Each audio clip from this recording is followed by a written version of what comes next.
ಕೆಲವರು ಸಿನಿಮಾ ನಿರ್ದೇಶನ ಮಾಡ್ತಿದ್ದಾರೆ ಅನ್ನೋ ಸುದ್ದಿ ಬಂದ ಕೂಡಲೇ ಎಕ್ಸ್ಪೆಕ್ಟೇಷನ್ ಜಾಸ್ತಿ ಆಗತ್ತೆ.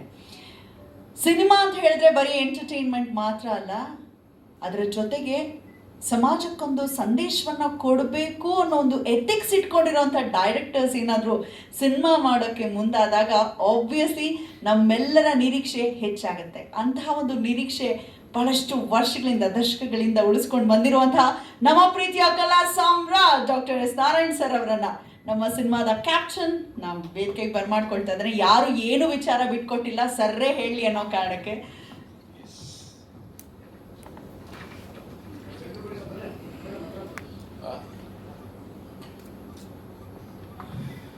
ಎಲ್ಲ ನನ್ನ ಮಾಧ್ಯಮ ಗೆಳೆಯರೇ, ಸಮಾರಂಭಕ್ಕೆ ಬಂದಿರತಕ್ಕಂಥ ಅತಿಥಿಗಳೇ, ನನ್ನ ಚಿತ್ರತಂಡದ ಎಲ್ಲ ಸಹೋದ್ಯೋಗಿಗಳೇ,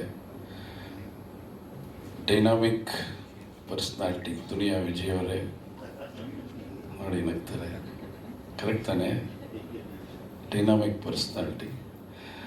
ಆ ಮಾರುತ ಟೈಟ್ಲು ಹೇಗೆ ಬಂತು ಅಂತ ಮಂಜಣ್ಣ ಕೇಳಿದ್ರು. ನೀವು ಬರೋವರೆಗೂ ಟೈಟ್ಲೇ ಬಂದಿರಲಿಲ್ಲ, ಅದು ಅವ್ರು ನೋಡಿದ ಮೇಲೆ ಬಂತು ಅಂತ ಹೇಳಿದೆ ನಾನು. ಹಾಗೆ ಯಾಕೆ ಬಂತು ಮಾರುತ ಅಂದರೆ, ಚಂಡ ನಾವೇ ಮಾಡಿದ್ವಿ, ಮಾರುತ ನಾವೇ ಮಾಡ್ತಾ ಇದ್ದೀವಿ, ಎರಡೂ ಸೇರಿದ್ರೆ ಚಂಡ ಮಾರುತ ಆಗಲಿ, ಚಿತ್ರರಂಗಕ್ಕೆ ಒಂದು ಯಶಸ್ಸಿನ ಚಂಡಮಾರುತ ಆಗಲಿ ಅಂತ ಹೇಳಿ ಆಸೆಪಟ್ಟು ಈ ಸಿನಿಮಾ ಮಾಡಿದ್ದೀವಿ. ತುಂಬ ಖುಷಿಯಾಗುತ್ತೆ ಈ ಥರದೊಂದು ಸಿನಿಮಾ ಮಾಡೋದಕ್ಕೆ. ಯಾಕೆಂದರೆ ಕೆ ಮಂಜು ಅವರು ಬಹಳ ವರ್ಷಗಳಿಂದ ಕನ್ನಡ ಚಿತ್ರರಂಗಕ್ಕೆ ಅವರದೇ ಆದಂಥ ಕೊಡುಗೆಯನ್ನು ಕೊಟ್ಟಿದ್ದಾರೆ. ಹಲವಾರು ಕಲಾವಿದರುಗಳನ್ನು ಪರಿಚಯ ಮಾಡಿಕೊಟ್ಟಿದ್ದಾರೆ. ಹಿರಿಯ ಕಲಾವಿದರುಗಳ ಜೊತೆಯಲ್ಲಿ ಕೆಲಸ ಮಾಡಿದ್ದಾರೆ. ಸಿನಿಮಾ ಮಾಡೋದ್ರ ಮುಖಾಂತರ ಸಂದೇಶಗಳನ್ನು ಕೊಟ್ಟು ಚಿತ್ರಗಳನ್ನು ಮಾಡಿದ್ದಾರೆ. ಅದೇ ರೀತಿ ರಮೇಶ್ ಯಾದವ್ ಅವರು ಬಹಳಷ್ಟು, ಅಂದರೆ ಎಲ್ಲ ಕಲಾವಿದರ ಜೊತೆ ಅವರು ಕೆಲಸ ಮಾಡಿದ್ದಾರೆ. ಬಹಳಷ್ಟು ಯಶಸ್ವಿ ಚಿತ್ರಗಳನ್ನು ಮಾಡಿದ್ದಾರೆ. ಮಂಜಣ್ಣನ ಜೊತೆಯಲ್ಲಿ ನಾನು ಆಲ್ರೆಡಿ 2 ಸಿನಿಮಾ ಮಾಡಿದ್ದೀನಿ. ನನಗಿದು 3ನೇ ಸಿನಿಮಾ. ರಮೇಶ್ ಯಾದವ್ ಅವರು ನನಗೆ ಚೆನ್ನಾಗಿ ಪರಿಚಯ ಇದ್ದರೂ ಕೂಡ ಸಿನಿಮಾ ಮಾಡೋಕ್ಕಾಗಿರಲಿಲ್ಲ. ಆದರೆ ಅವರು ನನ್ನ ಅಭಿಮಾನಿ. ನನ್ನ ಯಾವುದೇ ಚಿತ್ರ ಬಿಡುಗಡೆ ಆದರೂ ಕೂಡ ಮೊದಲನೇ ದಿನ ಮೊದಲ ಪ್ರದರ್ಶನ ನೋಡಿ ನನಗೆ ಮಧ್ಯಾಹ್ನ 1:00ವರೆಗೆ ರಿವ್ಯೂ ಕೊಡ್ತಾಯಿದ್ರು. ಅಂದರೆ ಪರ್ಫೆಕ್ಟಾಗಿ ಚೆನ್ನಾಗಿದ್ರು ಹೇಳ್ತಿದ್ರು, ಚೆನ್ನಾಗಿಲ್ಲ ಅಂದರೂ ಹೇಳ್ತಿದ್ರು. ನಮ್ಗೆ ಅವಾಗೆಲ್ಲ ರಿವ್ಯೂ ಬರ್ತಾಯಿದ್ದು ಭಾನುವಾರ ಪೇಪರ್ಗಳಲ್ಲಿ ನೋಡ್ತಿದ್ವಿ ರಿವ್ಯೂ ನಾವು. ಅವರು ಮಧ್ಯಾಹ್ನನೇ ಕೊಟ್ಬಿಡೋರು. ಅಂತ ಒಳ್ಳೆ ನನ್ನ ಫಾಲೋಯರ್ ಮತ್ತು ಅಭಿಮಾನಿ. ಈ 2 ದಿಗ್ಗಜರು ಸೇರಿ ಒಂದು ಹೊಸ ಸಂಸ್ಥೆಯನ್ನು ನಿರ್ಮಾಣ ಮಾಡಿ ಈಶಾ ಪ್ರೊಡಕ್ಷನ್ಸಲ್ಲಿ ಒಂದು ಸಿನಿಮಾ ಮಾಡಬೇಕು ಅಂತ ನಿರ್ಧಾರ ಮಾಡಿ ನನ್ನನ್ನು ಆಯ್ಕೆ ಮಾಡ್ಕೋತಾರೆ ಮೊದಲು ಅವರು. ಅದೇ ಆಶ್ಚರ್ಯ ನನಗೆ. ಖುಷಿ ಆಯಿತು ನೀವು ಈ ಸಿನಿಮಾ ಮಾಡೋದಕ್ಕೆ ನನಗೆ ಅವಕಾಶ ಕೊಟ್ಟಿದ್ದಕ್ಕೆ. ಬಟ್ ಒಳ್ಳೆ ವಸ್ತು ತೊಗೊಂಡಿದ್ದೀವಿ, ಭಾಳ ಒಳ್ಳೆ ವಸ್ತು ಬಗ್ಗೆ ಆಮೇಲೆ ಹೇಳ್ತೀನಿ. ಶ್ರೇಯಸ್ ಬೃಂದ ಹೌದು, ಅದು ಉಚ್ಚಾರಣೆಯಲ್ಲಿ ಒಂದೊಂದು ಸಲ ಹಾಗೆ ಬರುತ್ತೆ. ಅವರು ಒಂದ್ಸಲ ಸರ್ ನನ್ನ ಹೆಸರು BRIND ಆಯ್ತಮ್ಮ, ಬೂ ರಾವತ್ತು ಅಲ್ಲ ಸರ್, ಒಟಸುಳ್ಳಿ ಅಂತ ಆಯ್ತಮ್ಮ. ಅವ್ರು ನನಗೆ ಹೇಳ್ಕೊಟ್ರು. ಒಳ್ಳೆಯದು, ಕನ್ನಡದ ಜ್ಞಾನ, ಅಕ್ಷರದ ಜ್ಞಾನ ಎಲ್ರಿಗೂ ಇರೋದು ಭಾಳ ಒಳ್ಳೆಯದು. ಅದು ಇದೊಂದು ಭಿನ್ನವಾದ ಚಿತ್ರ. ಈ ಚಿತ್ರದಲ್ಲಿ ನಾವು ಏನು ಹೇಳ್ತೀವಿ ಅನ್ನೋದು ಭಾಳ ದೊಡ್ಡ ಮಾತು ಹೇಳೋದಕ್ಕಿಂತಲೂ ಸರಳವಾಗಿ ಒಂದು ಮಾತು ಹೇಳ್ತೀನಿ.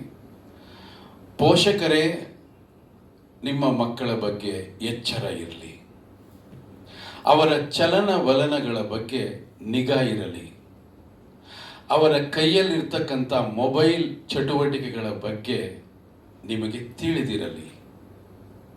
ನೀವೆಷ್ಟೇ ಬ್ಯುಸಿಯಾಗಿದ್ದರೂ ವಾರಕ್ಕೊಮ್ಮೆ ಆದರೂ ಸಮಯ ಬಿಡುವು ಮಾಡಿಕೊಂಡು ಅವರ ಜೊತೆಯಲ್ಲಿ ಕಾಲ ಕಳೆಯಿರಿ. ಅವರ ಮನಸ್ಸಿನ ಆಸೆಗಳು, ಬಯಕೆಗಳು ಎಲ್ಲವನ್ನು ಹಂಚಿಕೊಳ್ಳಿ. ಯಾಕೆಂದರೆ ಮಕ್ಕಳು ನಿಮ್ಮ ಸ್ವತ್ತು, ಅದೇ ಮಕ್ಕಳು ಈ ದೇಶಕ್ಕೆ ಸಂಪತ್ತು. ಇದೇ ಈ ಚಿತ್ರದ 4 ಸಾಲುಗಳು. ಇದನ್ನು ಕೇಳುವಾಗ ಯಾವುದೋ ಒಂದು ಕವಿತೆ ಅಥವಾ ಇನ್ಯಾವುದೋ ಒಂದು ಡಾಕ್ಯುಮೆಂಟ್ರಿ ಮಾಡ್ತಾ ಇದ್ದೀವಿ ಅಂತ ಅನ್ಕೋಬೋದು. ಆದರೆ ಬಹಳ ಗಂಭೀರವಾದಂಥ ಒಂದು ವಿಚಾರ, ನಮ್ಮ ಜೊತೆಯಲ್ಲೇ ಇರ್ತಕ್ಕಂಥ ಒಂದು ಭಯಾನಕವಾದ ವಿಚಾರವನ್ನು ನಾವು ನೋಡೇ ಇರಲ್ಲ. ಅದನ್ನು ತೋರಿಸುವಂಥ ಒಂದು ಪ್ರಯತ್ನ ಈ ಚಿತ್ರದಲ್ಲಿ ನಾವು ಮಾಡಿದ್ದೀವಿ. ಬಹಳ ಗಂಭೀರವಾದಂಥ ವಿಚಾರ, ತುಂಬ ದೊಡ್ಡ ನ್ಯಾಷನಲ್ ಇಶ್ಯೂ ಇದು. ಈಗ ಯಾರಪ್ಪ ನಾನು ಮಾತಾಡೋ ಮಧ್ಯೆ ಮಾತಾಡ್ತಾರೆ, ಅವ್ನು ಬಾಯಿ ಮುಚ್ಕೊಂಡಿರೋ ಕೇಳಪ್ಪ. ರೇ ಆಫ್ ಮಾಡ್ರಿ ರೇಡಿಯೋನಾ, ಇದೇನು ರೇಡಿಯೋ ಬರ್ತಾ ಇದೆ, ಏನದು?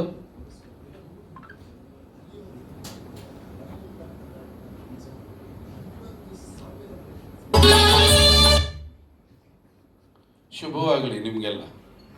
ಸರ್ ಇದು ಒಂದ್ ರೀತಿಯ ತೊಡಕೆ ಎಲ್ಲರೂ. ಅಲ್ಲ, ಶುಭವಾಗಲಿ ಅಂತ. ತುಂಬಾ ಒಂದು ಗಂಭೀರವಾದ ವಿಚಾರವನ್ನ ತಗೊಂಡು ಸಿನಿಮಾ ಮಾಡ್ತಾ ಇದ್ದೀವಿ. ಈ ಸಿನಿಮಾ ಮಾಡುವಂಥ ಸಂದರ್ಭದಲ್ಲಿ ಈ ಗಂಭೀರವಾದ ವಿಚಾರ ಅನ್ನೋದೇನಿದೆ ಅದೊಂದು ಗಟ್ಟಿಯಾದ ಬಂಡೆ ಇದ್ದಾಗಿದೆ ನಮ್ಮ ಸುತ್ತ ಈ ಸಮಾಜದಲ್ಲಿ. ಆ ಬಂಡೆನ ಸೀಳುವಂಥ ಒಂದು ಗಟ್ಟಿ ಪಾತ್ರ ಒಂದು ಸೃಷ್ಟಿಯಾಯಿತು. ಅದಕ್ಕೆ ಒಂದಷ್ಟು ಕಲಾವಿದರ ಲಿಸ್ಟ್ ಆಯಿತು. ಮಂಜಣ್ಣವ್ರು ಯಾರ್ಯಾರು ಹೆಸರೆಲ್ಲ ಕೊಟ್ಟರು. ಸಮಾಧಾನ ಆಗಲಿಲ್ಲ ನನಗೆ. ಸರ್ ಒಬ್ಬ ಗಟ್ಟಿಗ ಬೇಕು ಸರ್ ನನಗೆ ಅಂದೆ. ಗಟ್ಟಿಗ ಬೇಕು ಅಂದ ತಕ್ಷಣ ಅವ್ರು ತಕ್ಷಣ ಹೇಳಿದ್ದು, ಸರ್ ದುನಿಯಾ ವಿಜಯ್ ಅವ್ರನ್ನ ನಾವು ಕೇಳೋಣ ಸರ್ ಅಂತ, ದಯವಿಟ್ಟು ಕರ್ಕೊಂಬಲ್ಲಿ ಸರ್, ಕರೆಕ್ಟಾಗಿದೆ ಅಂತ ಹೇಳಿದೆ. ಆಮೇಲೆ ಹೋಗಿ ಸರ್ ಹತ್ರ ಮಾತಾಡಿ, ಅದು ನೀವು ಬಂದಮೇಲೆ ನೀವು ಮೈಕಲ್ಲಿ ಹೇಳಿ ಸರ್, ನನಗೆ ಎಷ್ಟು ಗೊತ್ತು ಅಷ್ಟು ಮಾತ್ರ ಹೇಳ್ತೀನಿ, ಗೊತ್ತಿಲ್ಲದಿರೋದಲ್ಲ ನಾನು ಹೇಗೆ ಹೇಳಿ.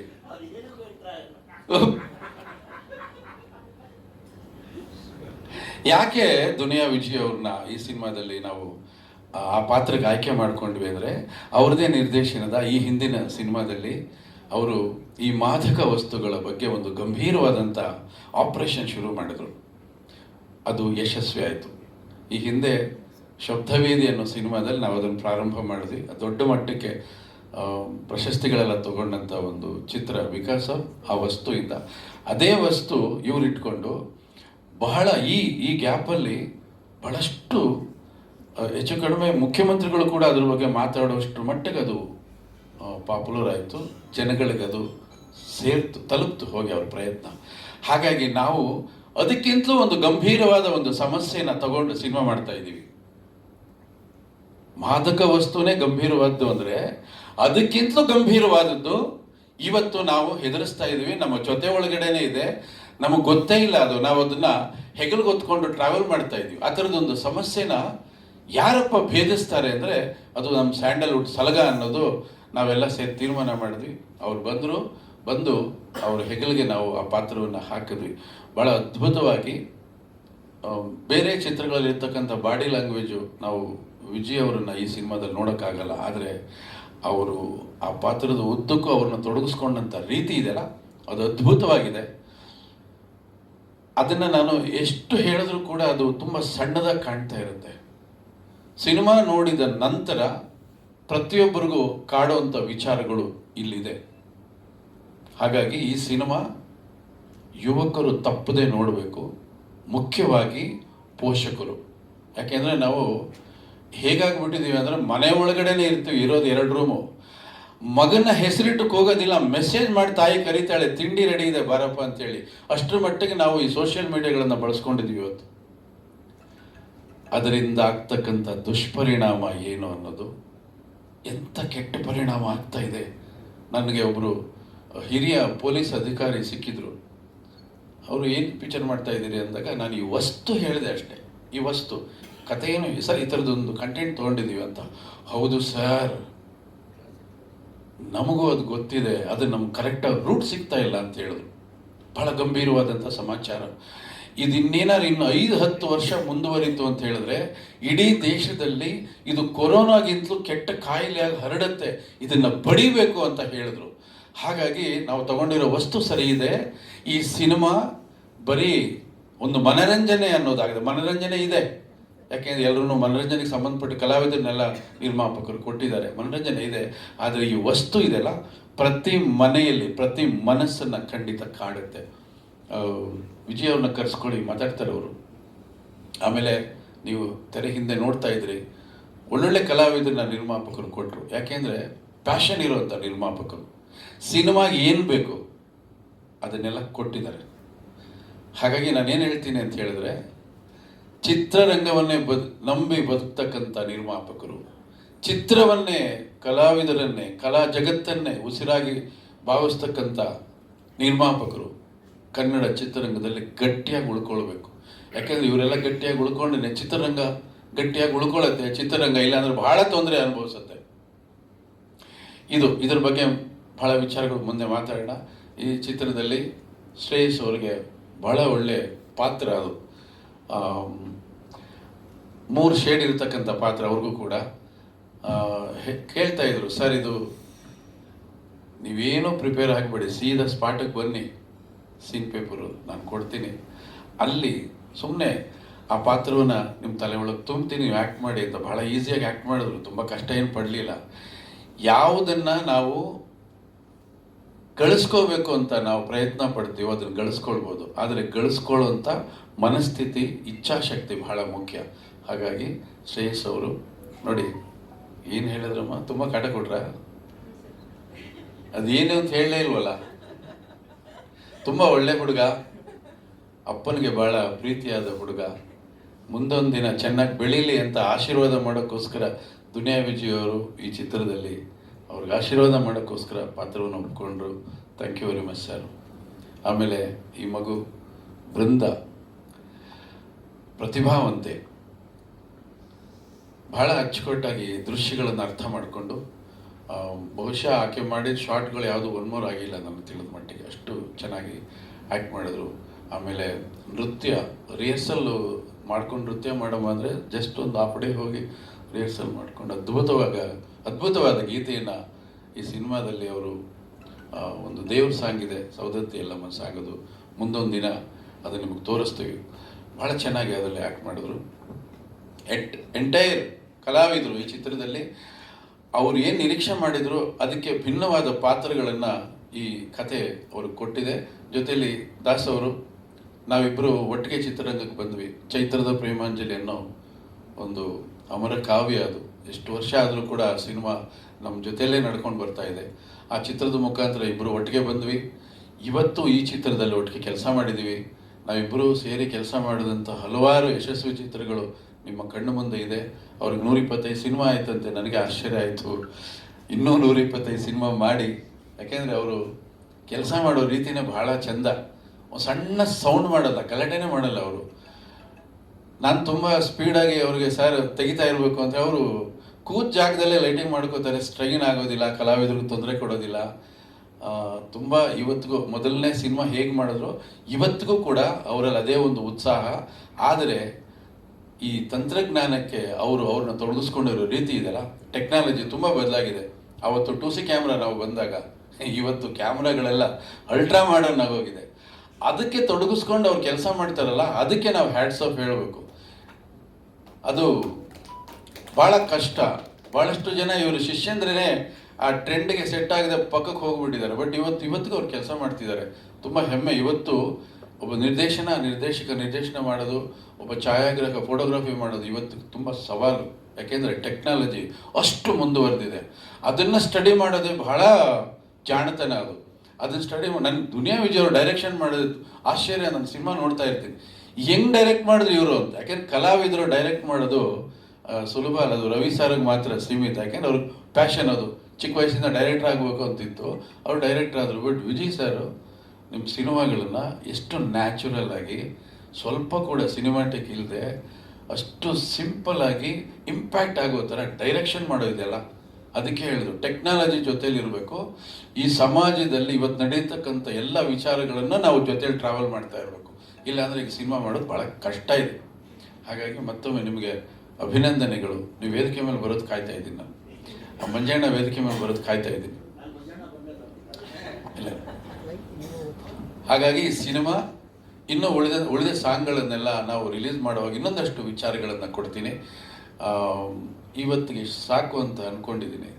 ಕಳೆದ ಬರೀ ಪ್ರಥಮ ಪತ್ರಿಕಾಗೋಷ್ಠಿ, ಇನ್ನೂ ಬಹಳಷ್ಟು ಬಾರಿ ಭೇಟಿ ಮಾಡಬೇಕಾಗುತ್ತೆ. ಒಂದಂತೂ ಕ್ಲೂ ಕೊಟ್ಟಿದ್ದೀರಾ, ಒಂದು ಫೋರ್ಸ್ಫುಲ್ ಕಂಟೆಂಟ್ ಇದು. ಬಹಳ ಒಂದು ಫೋರ್ಸ್ ಇದೆ ಇದರಲ್ಲಿ. ಜೊತೆಗೆ ಬರೀ ಯುವಕರಿಗೆ ಯುವತಿಯರಿಗೆ ಮಾತ್ರವಲ್ಲ, ಅಬಾಲವೃದ್ಧರಾದಿಯಾಗಿ ಎಲ್ಲರ ಮನಸ್ಸನ್ನ ಮುಟ್ಟುವಂತಹ ಕಂಟೆಂಟು, ಇದರಿಂದ ಒಂದಷ್ಟು ಜಾಗೃತಿ ಮೂಡಿಸೋ ಕೆಲಸ ಆಗ್ಲಿದೆ ಅಂತ ಭರವಸೆ ಕೊಟ್ಟಿದ್ದಾರೆ. Super sir, all the best ಅಂತ ಹೇಳ್ತಾ, ಎಲ್ಲರ ಕಣ್ಣು ನಿಮ್ಮ ಮೇಲೆ ಇದೆ. ಸ್ಯಾಂಡಲ್ವುಡ್ ಸಲ್ಗಾ ನಮ್ಮ ಪ್ರೀತಿಯ ದುನಿಯಾ ವಿಜಯ್ ಒಂದು ನಮ್ಮ ಸಿನಿಮಾದ ಮುಖ್ಯ ಕೇಂದ್ರ ಬಿಂದು. ಈ ಹಿಂದೆ 2 ಸಿನಿಮಾ ನಾರಾಯಣ್ ಸರ್ ಜೊತೆಗೆ ವರ್ಕ್ ಮಾಡಿದಾಗ ನಟನಾಗಷ್ಟೇ ಗುರುತಿಸ್ಕೊಂಡಿದ್ರು. ಈಗ ನಿರ್ದೇಶಕ ಆದ ಮೇಲೆ ಸರ್ ಜೊತೆಗೆ ವರ್ಕ್ ಮಾಡಿರುವಂತ ಎಕ್ಸ್ಪೀರಿಯನ್ಸ್ ಮತ್ತು ಸಿನಿಮಾ ಬಗ್ಗೆ ಏನು ಹೇಳ್ತಾರೆ? ನಾನು ಅದೇ ಹೇಳಬೇಕು, 2 ಸಿನಿಮಾ ಕೆಲಸ ಮಾಡಿದಾಗ ಅವಾಗ ಬರೀ ಹೀರೋ ಅವರು, ಇವಾಗ ಡೈರೆಕ್ಟ್ರು ಆಗಿದ್ದಾರಲ್ಲ, ಹೇಗಪ್ಪ ಅವ್ರ ಜೊತೆ ಕೆಲಸ ಮಾಡೋದು ಅಂತ ಅನಿಸಿತ್ತು. ಆದರೆ ವ್ಯತ್ಯಾಸ ತುಂಬ ಕಾಣ್ತು ನನಗೆ. ಎಷ್ಟು ವ್ಯತ್ಯಾಸ ಇದೆ ಅಂದರೆ, ಆವತ್ತು ತುಂಬ ಹುಡುಗಾಟಿಕೆ ಆವತ್ತು, ಬಟ್ ಕ್ಯಾಮರಾ ಬಂದು ಬರ್ತಿದ್ದಂಗೆ ತುಂಬ ಸೀರಿಯಸ್ನೆಸ್ ಇತ್ತು. ಬಟ್ ಈಗ ಪಕ್ವವಾಗಿದ್ದಾರೆ ಅವರು, ಬದುಕು ಅವರನ್ನು ಬಹಳಷ್ಟು ತಿದ್ದಿ ಬೆಳೆಸಿದೆ. ಹಾಗಾಗಿ ಒಬ್ಬ ಜವಾಬ್ದಾರಿ ಇರ್ತಕ್ಕಂಥ ಕಲಾವಿದನ್ನ, ಜವಾಬ್ದಾರಿ ಇರ್ತಕ್ಕಂಥ ನಿರ್ದೇಶಕನ್ನ ನಾನು ಈ ಸಿನಿಮಾದಲ್ಲಿ ಡೈರೆಕ್ಟ್ ಮಾಡಿದ್ದೀನಿ. ಅದು ತುಂಬ ಖುಷಿಯಾದಂಥ ವಿಚಾರ.